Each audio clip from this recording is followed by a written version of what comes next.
was supposed to leave in hours ago, and it's being constantly delayed. But looking out into the water, with the bend of the palm trees and the high volume of wind,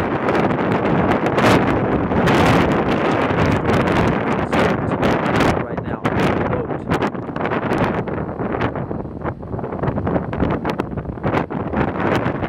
The Carnival Pride parked right next to us.